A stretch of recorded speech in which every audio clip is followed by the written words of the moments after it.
Hello and welcome back. कसे आहात तुम्ही सगळे? आय होप की तुम्ही सगळे मस्त असाल, मजेत असाल आणि स्वतःची काळजी घेत असाल. चला तर मग आजच्या व्हिडिओला सुरुवात करूया. तर आज मी तुमच्यासोबत माझं मेकअप लुक शेअर करणार आहे. सायंकाळची वेळ झाली आहे व्हिडिओ शूट करायला, तर म्हटलं चला सायंकाळी जे आपण लुक करतो संध्याकाळचं मेकअप तेच तुमच्याशी शेअर करते. आणि हे मेकअप मी याआधीसुद्धा एकदा केलं आहे. तुम्हाला खूप आवडलं होतं, छान वाटलं होतं. तर तुमच्या खूप रिक्वेस्ट होत्या, बऱ्याच जणांच्या रिक्वेस्ट होत्या की मेकअपचं ट्युटोरियल दे आणि मेकअपचा व्हिडिओ कर. तर चला म्हटलं आज करूया. आणि हे जे फाउंडेशन मी अप्लाय करत आहे ते तुम्हाला मी स्क्रीनवर दाखवत आहे. म्हणजे त्याचं नाव वगैरे डिटेल वगैरे तुम्हाला पाहिजे असेल तर तुम्ही फ्लिपकार्ट किंवा ॲमेझॉनवर सर्च करू शकता. पण मी हे फाउंडेशन फर्स्ट टाईम यूज करत होती. माझी बहीण आली होती आणि तिचं खूप म्हणणं होतं की हे फाउंडेशन खूप छान आहे, अप्लाय करून बघ, एकदा यूज करून बघ.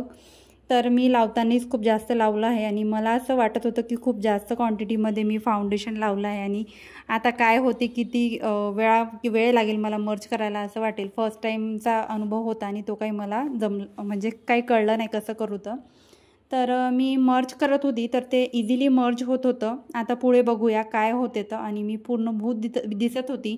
आणि या फाउंडेशनमध्ये शेड येत नाही, म्हणजे जर आपला डार्क स्किन टोन असेल तर असे काही शेड येत नाही. पण या फाउंडेशनचं असं म्हणणं आहे की तुमचा जो पण काही शेड असेल त्या शेडसोबत हे जे फाउंडेशन आहे ते मर्ज होते आणि तुमच्या स्किनचा टोन हे फाउंडेशन घेतं. तर चला बघूया आपण व्हिडिओमध्ये पुढे काय होते. तर माझ्या मनामध्ये भीतीच होती आणि मला या फाउंडेशनचा ट्रायल घ्यायचा होता. तर आपण कुठे बाहेर जायचं असलं तर असं लगेच असं ट्रायल वगैरे घेऊ शकत नाही. तर चला म्हटलं आज व्हिडिओ पण शूट करणं होते आणि ट्रायल पण घेणं होते. तर तुम्ही बघू शकता हातानेच ब्लेंड केलं, कुठलंही ब्लेंडर मी इथे वापरलं नाही आणि इझिली फाउंडेशन ब्लेंड झालं. नंतर इथे मी ब्ल्यू हेव्हनचं बनाना पावडर जे आहे, लूज पावडर जे म्हणतो आपण, ते मी इथे अप्लाय करत आहे. कॉम्पॅक्ट पण आपण यूज करू शकतो, पण माझ्याकडे कॉम्पॅक्ट पावडर नाही आहे. मी लूज पावडरच यूज करते, त्यामध्ये थोडं शिमर वगैरे असते तर रात्रीला छान दिसतं मेकअप. तर तेच मी अप्लाय केलं. आणि फाउंडेशनचा विषय असा आहे की फाउंडेशन तर चांगलं आहे पण फाउंडेशन फुल कव्हरेज वगैरे असं नाही आहे. जर आपण हे फाउंडेशन अप्लाय केलं तर आपल्याला इथे कन्सिलर वगैरे अप्लाय करायची आवश्यकता पडेल आणि कन्सिलर वगैरे माझ्याजवळ काहीही नव्हते आणि मी आजपर्यंत असं कन्सिलर वगैरे अप्लायसुद्धा केले नाही. सिम्पल मी फाउंडेशन किंवा BB क्रीम, CC क्रीम असं अप्लाय करूनच मेकअप करत असते. तर अशा पद्धतीने मी बनाना पावडर सर्वकडे अप्लाय केलं आणि जे काही हे आयब्रोज होत्या त्या सगळ्या व्हाईट झालेल्या होत्या फाउंडेशन आणि पावडर लावून, तर त्यांना एकदा शेप दिलं. ही ब्राऊन कलरची पेन्सिल आहे, ब्लॅक कलरची मी यूज करत नाही, ब्राऊन कलरचीच यूज करते. थोडं नॅचरल वाटते आणि जिथे जिथे पांढरटपणा होता आणि जिथे तिचे थ्रेडिंगमध्ये गॅप दिसतात तिथे तिथे फिल करून घेतलं. जास्त फिल करायची आवश्यकता पण भासत नाही, थोडं थोडं फिल केलं तरी होते, कारण माझ्या आयब्रोज ऑलरेडी अशा दाटसर आहेत आणि आयब्रो मी केल्या नसल्यामुळे एवढी काही फिनिशिंगसुद्धा येत नव्हती. पण आता वेळेवर थ्रेडिंग करायला सुद्धा जाऊ शकत नाही. चला म्हटलं आता असंच याने शेप देऊया, तरी बऱ्यापैकी शेप दिला आणि खाली थोडे केस वाढलेले दिसत आहे. तर अशा पद्धतीने मी माझ्या 2 ते 3 स्टेप पुढे पूर्ण केल्या.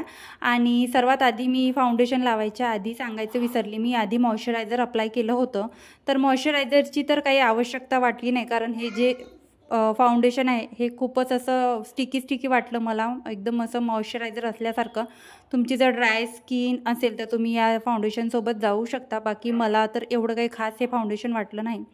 नंतर माझ्याजवळ ही वेट अँड वाईल्डची आय शॅडो पॅलेट आहे. यामध्ये सगळे न्यूड कलर आहे. मला जास्त एकदम कलर आवडत नाही. न्यूड जरी असले आणि मला गोल्डन आणि थोडा जो पर्पल कलरचा आहे तो शेड जरी असला तरी मी कोणती पण साडी वगैरे वेअर केली तर मी तेच शेड अप्लाय करते आणि मला तेच खूप आवडते आणि त्यानेच आय मेकअप माझं छान दिसतं. नाईटला असो डेला असो यातले जे सगळे शेड आहे ते आपण इझिली अप्लाय करू शकतो आणि माझ्या स्किन नुसार अगदी बरोबर जाते. आणि त्यामध्ये काही जे शेड आहे तेच मी पुढे हायलायटर म्हणून यूज करणार आहे. हायलायटर पॅलेट वगैरे माझं असं वेगळं काहीच नाही. बोटांच्या सहाय्याने अगदी सगळं लावून घेतलं आहे आणि सोबत एक रुमाल ठेवला आहे. आणि आय शॅडो लावून झाल्यानंतर जे आपले जे बोन्स आहे, ब्युटी बोन्स म्हणतो आपण, तिथे सगळे हायलायटेड पॉईंट आहे, तिथे सगळीकडे जो गोल्डनवाला शेड आहे, हलका गोल्डन असा शेड आहे, तो मी अप्लाय केला. ही सुद्धा माझ्या बहिणीचीच हायलायटर पॅलेट होती. म्हटलं चला अप्लाय करून बघूया.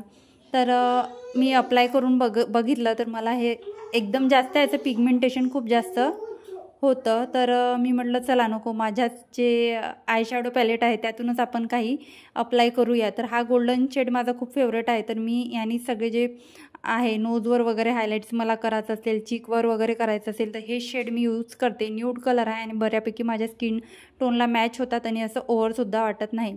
इथे मी ब्लू हेवनचीच काजळ आहे, ब्लू हेवनचं दरवेळेस काही वापरत नाही, फक्त आता मेकअप करायचा आहे म्हणून वापरते. आणि हे काजळ वॉटरप्रूफ नाही आहे, हे असं पसरतं. म्हणजे थोडं पाणी वगैरे लावला, फेस वगैरे ओला झाला, म्हणजे डोळ्याला पाणी वगैरे आलं तर पूर्ण असं पसरते. तर आता बघूया दुसरं मला घ्यायचं आहे. पण हे जे काजळ आहे हे एकदम लवकर अप्लाय होतं आणि बाकीचे आपण मेबलिनच्या वगैरे काजळ मी वापरले आहे तर ते खूप वेळ लागतो, असं घासून लावावं लागतं डोळ्यांमध्ये, म्हणून मला हेजी वाटते.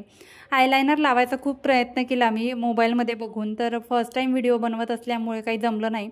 मिररमध्ये बघून लावूया म्हटलं तर कॅमेरावरती करायचं विसरले. तर अशा पद्धतीने केस वगैरे खुले केले आणि मोकळेच सोडले आणि ज्वेलरी जे आहे ते वेअर केली ना. अशा प्रकारे माझं आजचं लूक झालं. याआधीसुद्धा मी गोल्डन ब्लाऊजसोबत हे लूक केला आहे. तर तुम्हाला दोनपैकी कोणतं माझं लूक चांगलं वाटलं ते मला कमेंट करून नक्की सांगा. आणि तुम्हाला जर माझे व्हिडिओ बघायला आवडत असेल तर माझ्या चॅनलला सबस्क्राईब देखील करा. आणि आजचं माझं मेकअप ट्युटोरियल कसं वाटलं ते सुद्धा मला कमेंटमध्ये सांगा. आणि ज्वेलरी वगैरे सगळे मी आज ग्रीन कलरची पेअर केली आहे. त्या ब्लाऊज मी ते मागच्या वेळेला हीच साडी घालून जे लूक क्रिएट केलं होतं त्या लूकमध्ये मी सगळं गोल्डन कलरचं घातलं होतं, कारण त्याचं ब्लाऊज गोल्डन कलरचं होतं. म्हटलं चला आज नवीन काहीतरी करूया, वेगळं काहीतरी करूया. तेच बघून तुम्हाला पण कंटाळा येते. तर साडी तर तीच वेअर केली आहे. साडी खूप सुंदर आहे. साडीची ब्लाऊजची तुम्हाला लिंक पाहिजे असेल ते सुद्धा कमेंटमध्ये सांगा. भेटूया नेक्स्ट व्हिडिओमध्ये. बाय.